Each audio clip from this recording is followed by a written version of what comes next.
Hola a todos. En el presente capítulo vamos a hablar sobre la elección del reactor. Aquí tenéis un detalle de los diferentes aspectos que cubriremos. El objetivo, tanto de este capítulo como de los siguientes, es la elección de un primer borrador para el diseño de un proceso a partir de una información básica reducida del mismo. A modo de ejemplo os presento este caso. Vamos a estudiar el diseño de un proceso para la producción de benceno por dealquilación de tolueno, y esta es la información que se nos ofrece, las reacciones que tienen lugar, la principal, que es una reacción exotérmica, que viene determinada por esta cinética de reacción, una reacción competitiva en la que se produce bifenilo, es una reacción endotérmica. Nos dan también las condiciones de operación que se han determinado en el laboratorio, tanto de temperatura como de presión. Se nos indica que los rendimientos que se han obtenido están entre el 60 y el 85%. Se nos proporciona también un diagrama de la constante de equilibrio de reacción como una función de la temperatura para la reacción competitiva. Y también se nos indica que no se puede utilizar una baja proporción de hidrógeno porque se produce el envenenamiento del catalizador por formación de coque. Respecto al equilibrio entre fases de los componentes que están presentes en la mezcla que se forma a la salida del reactor, se nos proporcionan los diagramas de equilibrio, líquido-vapor binarios, el diagrama ternario de residuos de la mezcla y algunas propiedades fundamentales de los compuestos puros. Nuestro objetivo ahora es determinar la selección del reactor y las condiciones de operación de un primer borrador para comenzar con el diseño del proceso. En primer lugar, vamos a repasar qué características determina la selección de un reactor. En primer lugar, la sección de separación. Esto es debido a que según el reactor que elijamos tendremos una determinada composición y condiciones de la corriente de salida y por lo tanto así vendrá determinada la sección de separación.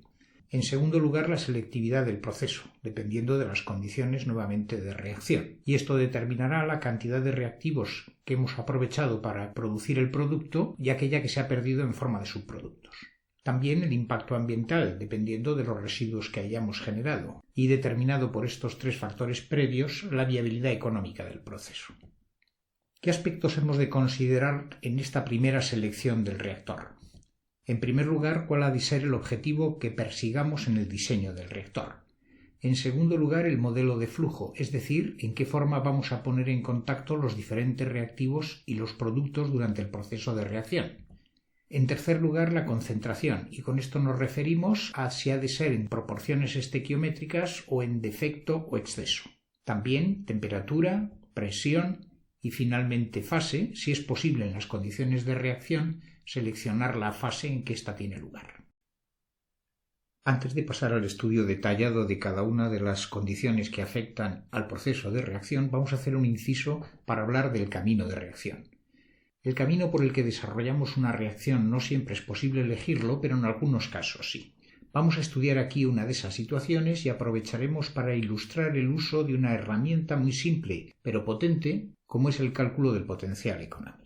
Nos referimos al proceso de producción de cloruro de vinilo. El cloruro de vinilo se puede producir de tres formas, por tres caminos. Mediante la reacción de acetileno con cloruro de hidrógeno, que es un subproducto de muchos otros procesos y por lo tanto barato.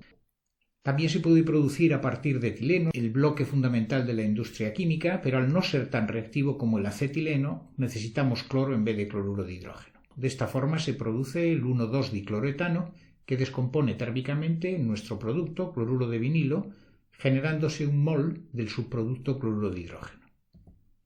La tercera vía posible es el proceso de oxihidrocloración, en el cual el etileno puede reaccionar con cloruro de hidrógeno, pero en presencia de medio mol de oxígeno. Se produce también el 1,2-dicloroetano y una molécula de agua y nuevamente por descomposición térmica del cloruro de vinilo. Para realizar un estudio preliminar vamos a utilizar el cálculo del potencial económico.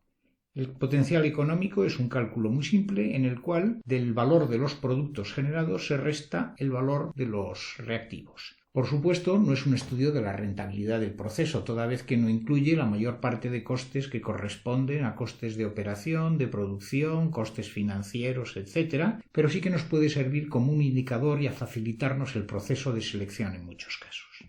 Para calcular el potencial económico necesitamos la masa molecular de reactivos y productos y su coste por unidad de masa. Primera reacción, Calculamos el potencial económico. Se produce un mol de cloruro de vinilo, 62 kilos a $0,42 por kilo, y le restamos los reactivos, un mol de acetileno y un mol de cloruro de hidrógeno. Como vemos, el potencial económico es negativo, lo que quiere decir que aún sin incluir muchos de los costes de operación, etc., el proceso es no rentable. Por lo tanto, este proceso es claramente no viable desde el punto de vista económico.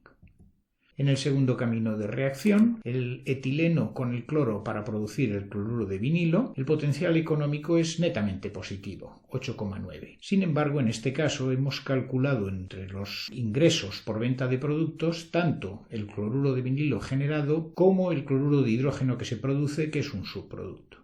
Esto hace que sea muy arriesgado, puesto que la rentabilidad de nuestro proceso depende no tanto del producto principal como del subproducto. Si queremos hacer una evaluación más conservativa, calculando el potencial económico sin incluir los ingresos por la venta del cloruro de hidrógeno, vemos que el potencial económico es negativo, lo que quiere decir que utilizar este camino de reacción es arriesgado, puesto que su viabilidad, su competitividad, va a depender de la venta del cloruro de hidrógeno, un subproducto.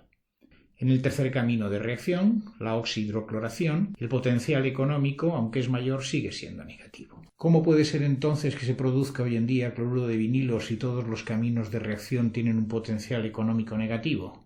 Pues la solución ha sido desarrollar plantas en las cuales hay dos líneas de producción. En la primera, el etileno reacciona con el cloro para producir cloruro de vinilo y una molécula de cloruro de hidrógeno que no consideramos en el balance económico. Sin embargo, este cloruro de hidrógeno sí se puede utilizar en una segunda línea de oxihidrocloración para producir cloruro de vinilo adicional. Si sumamos ambas reacciones, obtenemos una reacción ficticia, que no se da como tal, pero que sí incluye la relación estequiométrica entre reactivos y productos. Calculando el potencial económico de este proceso, en el cual solo tenemos en cuenta la venta del producto principal, obtenemos un potencial económico positivo que nos indica que esta vía de reacción sí que puede ser económicamente viable. Seguidamente, y antes de proceder al estudio de las características individuales, vamos a proceder a realizar una clasificación de las reacciones de acuerdo con los criterios que son de nuestro interés. En primer lugar, denominaremos reacciones sencillas a aquellas en las cuales un reactivo da lugar a producto o producto y subproducto, o bien dos reactivos dan lugar a producto, pero donde hay una única reacción. Denominaremos reacciones múltiples en paralelo aquellas en las cuales un mismo reactivo o unos mismos reactivos iniciales dan lugar a diferentes productos o subproductos mediante reacciones en paralelo. Reacciones múltiples en serie serán aquellas en las cuales el producto que se forma da a su vez lugar a otra reacción en la que se forman subproductos, cualquiera de estas que aquí se ilustre. Aquellas que no estén contempladas específicamente en ninguno de estos casos las denominaremos reacciones múltiples mezcladas. Por último, las reacciones de polimerización, en las cuales lo que perseguimos no es una molécula o un producto específico, sino un polímero de un determinado tamaño. Vamos a distinguir dos tipos. En primer lugar, aquellas en las cuales no hay etapa de terminación. Un caso característico son las reacciones de policondensación, como pueden ser los poliésteres. Aquí mostramos un ejemplo. Aquí tenemos un monómero que contiene un grupo alcohol y un grupo ácido. Al reaccionar con otro monómero, el grupo ácido y el alcohol forman un grupo éster y se obtiene una molécula de mayor tamaño que contiene asimismo un grupo alcohol y un grupo ácido. Por lo tanto, la reacción puede proseguir indefinidamente y teóricamente no terminará hasta que en el reactor quede una única molécula que contenga a todos los monómeros. Existen otro tipo de reacciones que se denominan con etapa de terminación. Un caso típico es el de las reacciones vía radical libre. Inicialmente a la mezcla de monómeros se le añade un iniciador que da lugar a que en algunos monómeros se formen radicales libres. Seguidamente pueden tener lugar dos tipos de reacciones. Las reacciones de propagación, en las cuales una molécula radical libre reacciona con una molécula neutra, formándose la condensación de ambas y dando lugar a un nuevo radical libre que prosigue la reacción. Por el contrario, en la etapa de terminación, cuando se encuentran dos radicales libres, se produce la condensación de ambos formándose un enlace y obteniéndose una molécula neutra que ya no prosigue la reacción. Cuanto mayor sea la cantidad de iniciador añadida a la mezcla, mayor será el número de radicales libres y por lo tanto mayor será la probabilidad de que se encuentren dos radicales libres dando lugar a la etapa de terminación. En estos casos, el tamaño del polímero que finalmente se obtenga será menor. Si queremos ahora clasificar las reacciones de nuestro ejemplo, de la producción de benceno por dealquilación de tolueno, tenemos una primera reacción principal en la que se forma el producto benceno y una segunda reacción en la que el producto benceno se transforma en el subproducto bifenilo. Por lo tanto, son reacciones múltiples en serie. Es un caso particular porque en esta segunda reacción se forma hidrógeno, que es un reactivo de la primera.